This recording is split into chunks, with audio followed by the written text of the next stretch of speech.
pesan saya cuma sayangilah apa yang kamu tanam, karena itulah yang akan membuatmu sukses lah.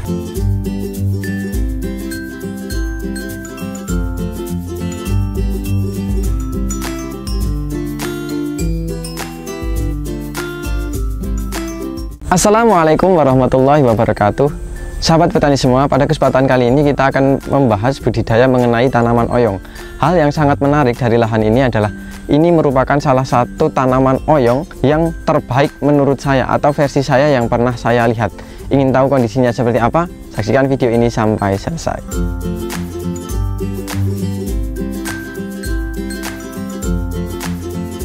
Oke, baik sahabat petani semua, kembali lagi bersama saya Zaki di channel Mitra Bertani TV.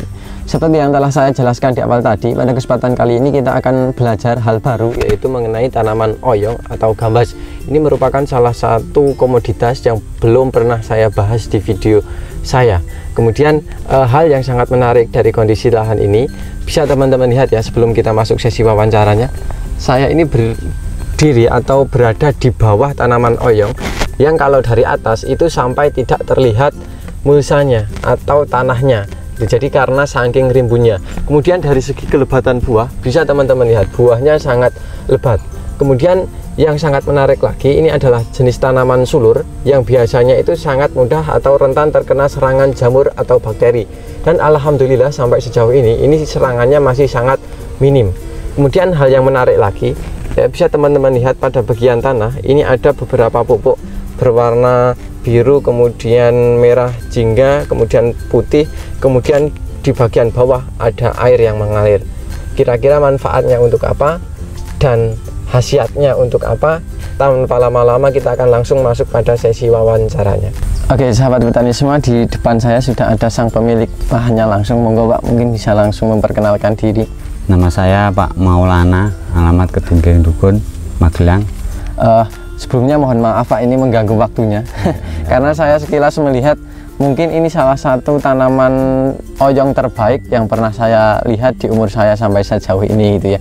Jadi karena kita memang belum pernah membahas mengenai tanaman oyong ataupun gambas, mungkin kita akan mencoba membahas secara detail Pak, secara rinci gitu. Jadi nanti mungkin durasi waktunya mungkin agak sedikit lama karena memang cukup lengkap.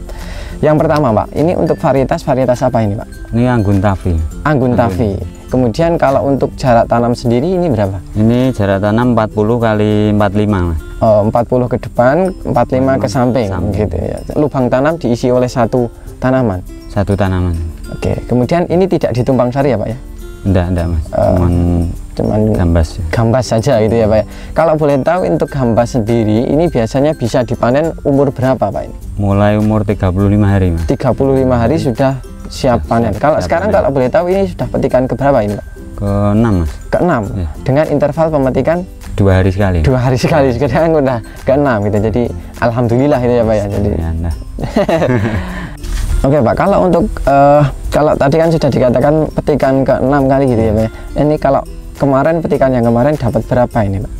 Yang kemarin itu dapat 6 keranjang Mas ya. 6 keranjang untuk luasan sekitar 250 meter Mas. Berarti hanya 250 meter gitu ya. Jadi nggak ada 1000 meter, nggak ada. Ini seperempat seperempat kesok ya Pak. Kalau kemarin harganya berapa itu Pak? Ya sekitar 2.500 sampai 3.000-an.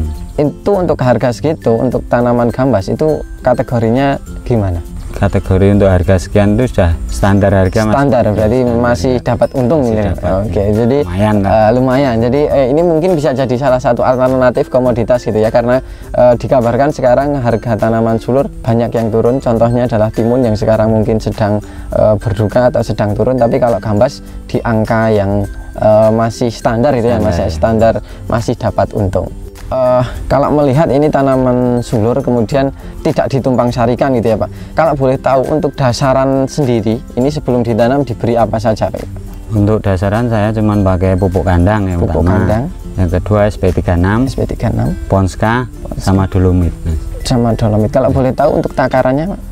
Ini saya kasih kalau SP36 20 kilo, Ponskanya 30 kilo. Ponska 30 kilo. Kalau pupuk kandang tidak terhitung. Tidak terhitung. Semakin banyak semakin bagus. Tapi ini lahan pertama atau tidak Pak ini? Enggak, ini Mas sudah lama ini. Sudah lama tapi hanya dipindah, diperbarui itu ya. Jadi ini bukan lahan yang bekas padi, karena biasanya kalau tanaman sulur itu lebih identik lahan pertama setelah tanaman padi. Tapi punya Bapak Maulana sampai sejauh ini lahan yang sudah berkali-kali hanya dipindah bedengan gitu ya Pak ya, hanya pindah di bedengan masih bisa menghasilkan tanaman yang sebagus ini gitu. Jadi mungkin ini bisa dicoba untuk sahabat petani semua itu ya. Jadi untuk dasaran ada 4 bahan, mulai dari SP36, kemudian Ponska ditambah dengan pupuk kandang sama dolomit. Sama dolomit itu. Jadi itu ya 4 bahan. Kemudian kalau di tanaman gambas atau tanaman sulur seperti ini ada teknik khusus atau tidak Pak? Seperti dirempel atau gimana, itu apa juga dilakukan kalau untuk tanaman gambas? Kadang itu terserah penanam, tapi saya mencoba untuk saya rempel ini Mas. Rempel habis nanti paling setelah ini ya, setelah ajir itu baru dibiarkan. Kayak dibiarkan. Oke, jadi sahabat petani semua, ini hampir seperti timun yang telah kita buatkan konten. Jadi semakin sedikit anakan di bagian bawah, itu nanti pembentukan buah di bagian atas itu akan lebih maksimal gitu ya Pak ya, lebih maksimal. Jadi punya Bapak Maulana juga ini dirempel habis tunas anakannya di bagian bawah sampai nanti batas ajir. Waktunya mungkin tidak dipatok umur berapa hari gitu ya Pak, tapi saya mulai rempel itu umur 20 hari Mas. Umur 20 hari, kalau ada anakan baru dipotong. Oke, jadi ini full sampai atas ajir, baru setelah itu baru anakan dibiarkan. Oke, kemudian yang menjadi pertanyaan lagi Pak, ini kok talinya sepertinya banyak sekali, kemudian masih di bagian atas juga masih penuh. Ini manfaatnya untuk apa Pak kalau boleh tahu? Kalau saya manfaatnya pertama, kalau buah itu biar apa itu gandul istilahnya, gantung gitu ya Pak. Gantung kan akan lurus gitu loh Mas. Untuk lapangan pohonnya kan lebih luas Mas. Oh iya, kalau di atas lebih leluasa gitu. Jadi sinar matahari juga lebih masuk gitu ya Pak ya. Oke. Kemudian ini ya sahabat petani semua, mungkin sahabat petani semua perlu mengetahui bahwa kalau tanaman gambas ini nanti kalau tidak diberikan tali sebanyak ini atau anjang-anjang ya Pak ya, itu nanti daunnya tidak teratur atau tidak rapi. Kemudian di samping itu, kalau buahnya itu terkena daun atau apa penghalangnya, maka buahnya nanti tidak akan lurus gitu ya Pak ya. Tidak akan lurus, tapi dengan pemberian tali seperti ini nanti buahnya insya Allah akan lurus. Bisa dibuktikan kalau di sini rata-rata lurus, tapi ada beberapa yang memang karena terhalang oleh tali itu akhirnya agak sedikit bengkong gitu ya Pak, agak sedikit bengkong. Jadi ini juga akan berpengaruh terhadap kualitas. Kalau lurus-lurus otomatis lebih menarik gitu ya Pak ya. Harga kan lebih cara apa itu buah grade itu nomor 1 lah. Oh, kalau gambas juga ada grade-grade-nya berarti ada, sama kayak timun gitu. Okay. Dan kalau untuk perawatan Pak, ini mungkin bisa dirinci mulai dari awal, apakah ini juga mengalami dikocor kemudian disemprot atau seperti itu, iya atau tidak Pak? Ya sama Mas. Jadi awal tanam umur 3 hari saya mulai kocor pakai power soil itu Mas. Oh, pertama berarti pertama. Hanya menggunakan satu bahan itu saja. Dosisnya berapa itu? 1 ember 10 liter itu 1 sendok Mas. 1 sendok di umur 3 hari. 3 hari setelah tanam. Kemudian setelah itu umur 7 hari saya pakai power soil sama Interfos. Nah, itu. Dosisnya juga 1 sendok. 1 sendok. Untuk apa itu? Cara adaptasi lah. Oh ya, berarti di 7 hari pertama. Kemudian setelah itu saya pakai Hydro 1616, NPK 16 sama power soil ya juga tetap pakai Mas. Itu sama Mas KNO merah. Itu di umur 7 hari ke atas. Berarti sekitar 12-an hari ya, 15-an hari. Setelah Interfos itu baru dimasukkan NPK gitu ya Pak ya. Itu sampai berapa kali Pak? Saya 2 kali sudah. 2 kali, nanti baru masuk ke fase generatif berarti gitu ya Pak. Oke. Jadi saya ulang kembali ya. Jadi punya Bapak Maulana ini mulai dari awal, triknya memang benar. Ini ada triknya. Jadi tidak sembarang asal setiap kali mengocor menggunakan bahan yang sama. Jadi bahan yang pertama itu hanya menggunakan asam humat di umur 3 hari. Kemudian di umur 7 hari beliau menyesuaikan, karena itu masa adaptasi, masih pembentukan akar, kemudian intinya masih adaptasi. Beliau menggunakan fosfat dan nitrogen dengan merek dagang tadi di Interfos, masih ditambah dengan asam humat. Baru di umur 12 hari beliau baru memasukkan NPK ya Pak ya, NPK kemudian dan lain sebagainya. Jadi pupuk kimia secara majmu atau itu diberikan ketika tanaman memang sudah siap menerima pupuk gitu. Tapi yang menarik lagi itu setiap kali proses pemupukan beliau menggunakan asam humat, karena fungsinya mungkin tidak heran kalau sampai saat ini beliau sudah tanam beberapa kali, lahannya tidak ditanami padi, tapi bisa menghasilkan tanaman yang masih cukup bagus gitu ya Pak. Mungkin karena juga salah satu pengaruh dari itu. Kalau saya lihat dari jenis tanahnya, ini juga sangat bagus, sangat gembur, warnanya sangat hitam. Itu mungkin kalau tidak sering menggunakan asam humat, ini juga nanti akan lebih cepat untuk mengeras, kemudian warnanya tidak cenderung kehitaman seperti ini. Oke, itu untuk kocor fase vegetatif. Kalau untuk generatif Pak, atau masa pembuahan itu menggunakan apa? Masa pembungaan dan pembuahan saya tetap pakai NPK, ditambah KNO putih Mas. Oh, diganti KNO tadinya putih, awalnya merah, diganti menjadi putih gitu ya Pak. Kalau sampai sekarang masih dikocor atau tidak Pak? Masih Mas. Masih dikocor? Masih dikocor. Tapi kalau pupuk di bagian bawah ini fungsinya untuk apa ini Pak? Ini untuk tambahan nutrisi Mas. Oke, jadi yang bagian ini ya Pak ya? Pembuahan itu kalau nggak banyak makannya, makanya pembuahannya cenderung kecil Mas. Kecil, terus tingkat keberhasilan juga menurun itu ya Pak yang kecil. Oke sahabat petani semua, ini mungkin bisa teman-teman lihat ya, ini ada pupuk yang masih berada di bagian bawah. Kenapa Pak kok tidak di lubang tanam, kok di bagian bawah sini? Ini kan akar sudah sampai sini Mas. Oh iya ya sudah. Kalau dibuka sudah sampai bawah sini gitu ya Pak ya. Ini sudah sampai sini, sudah sampai bawah ini Mas. Oke, karena akarnya memang akar serabut, bagian di cenderung di bagian atas permukaan tanah gitu ya Pak ya. Jadi ini memang benar itu sahabat petani, bisa dilihat ini akarnya sampai sini, makanya pupuknya diberikan di sini ya, tidak di lubang tanam, karena kalau di sana malah sia-sia, malah bisa jadi tanamannya malah mati gitu. Kalau boleh tahu ini bahannya apa saja Pak ini? Itu NPK sama KNO putih, sama KCL. Sama KCL. Kemudian masih ditambah ini putih-putih ini? Itu dolomit sama power soil Mas. Oh, ini juga ditabur juga gitu Pak ya? Dolomit, ini pemberian ketika sudah petik berapa kali Pak? Ini mulai petik Mas. Mulai petik langsung diberi. Oke, kemudian satu lagi Pak, ini alasan kenapa kok di bagian bawah ini kayaknya diberi air Pak, digenangi lah intinya, tapi tidak sampai atas gitu, hanya di bagian. Kalau saya gini Mas, saya tanaman sulur itu cenderung butuh air banyak Mas. Jadi kalau musimnya nggak tentu hujan, mungkin kadang panas berapa hari kan itu tetap butuh air banyak Mas. Jadi kalau nggak diairi nanti daun itu cepatnya alum gitu loh Mas. Oh iya ya, nggak seger gitu. Nggak seger, buah kan banyak yang nggak jadi Mas. Oke, jadi sahabat petani semua, saya ingatkan kembali ya, jadi kunci tanaman sulur itu sebenarnya adalah di air, karena sebagian besar dari proses dari pembentukan tubuhnya itu kalau teman-teman lihat itu isinya air semua. Ini kalau di bagian batang ini isinya air semua. Kemudian buah pun kalau dikeringkan itu nanti susutnya akan banyak, soalnya dominasinya adalah air. Kemudian di samping itu ini juga untuk mempercepat proses kelarutan dari pupuk ini gitu ya Pak, jadi mudah untuk diserap. Makanya meskipun sudah berkali-kali, ini insya Allah masih tetap hijau. Dengan proses penambahan pupuk yang sesering ini, harapannya produktivitas lebih lama gitu ya Pak ya, lebih lama, jumlah kali petik lebih banyak. Oke, jadi itu sudah sangat lengkap ya kalau dari bawah atau sistem perakaran atau sistem tanah. Kemudian kalau via atas Pak, spray biasanya menggunakan apa saja, kemudian waktunya berapa hari sekali gitu Pak? Kalau spray saya mulai spray itu umur 7 hari ke atas Mas. 7 hari? 7 hari ke atas baru saya sprayan.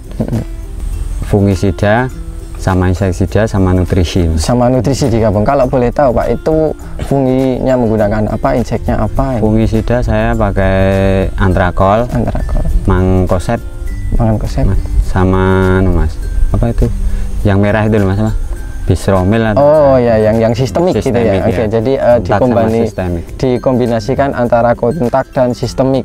Kemudian kalau untuk inseknya Pak, insektisida saya pakai ABM double Mectin. Iya, Mectin, terus sama Sumo sama Sikat Mas. Oh, jadi untuk pengusir lalat buah juga berarti ya. Kemudian jadi 3 jenis itu Pak, inseknya fungi 3 jenis, kemudian insek 3 jenis. Kalau sampai sejauh ini kayaknya masih aman ini ya Pak ya, masih aman. Jadi ya kalau bisa dilihat, kalau ini biasanya yang cukup parah, kalau ini jenis kekutuan yang nanti menyebabkan virus, kemudian lalat buah ya Pak ya. Kalau di tanaman gambas biasanya lalat buah, tapi karena beliau memberikan sejak sedini mungkin sudah jadi tertolak dari awal itu ya Pak. Jadi sampai sejauh ini pencegahan ya Pak ya Mas. Jadi sampai saat ini masih aman. Yang menarik lagi, ini biasanya kalau tanaman gambas itu nanti tingkat serangan jamurnya akan lebih tinggi karena sebagian besar adalah air. Kemudian kalau sudah lebat seperti ini nanti sinar matahari nggak bisa masuk gitu ya. Tapi punya beliau ini sampai sejauh ini masih bisa dikatakan aman, karena memang di bawah itu ditunjang dengan pemberian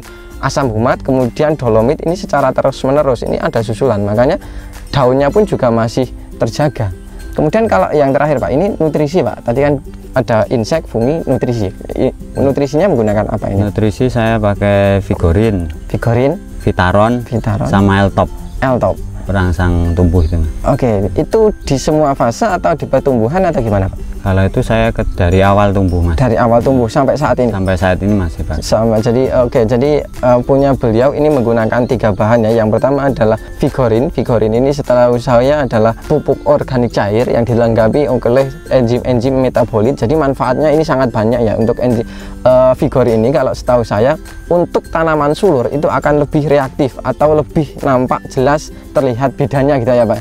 Daun biasanya cepat lebar, kemudian pertumbuhan juga lebih cepat, kemudian produktivitas juga lebih lama karena sifatnya adalah enzim-enzim metabolit, kemudian dia juga dilengkapi dengan katalisator, maka proses pembentukan atau metabolisme dari tanaman itu berjalan lebih cepat dibanding biasanya. Kemudian ditambah Vitaron SL atau mengandung unsur-unsur mikro gitu ya Pak ya, untuk menekan populasi tanaman yang terkena keriting atau virus.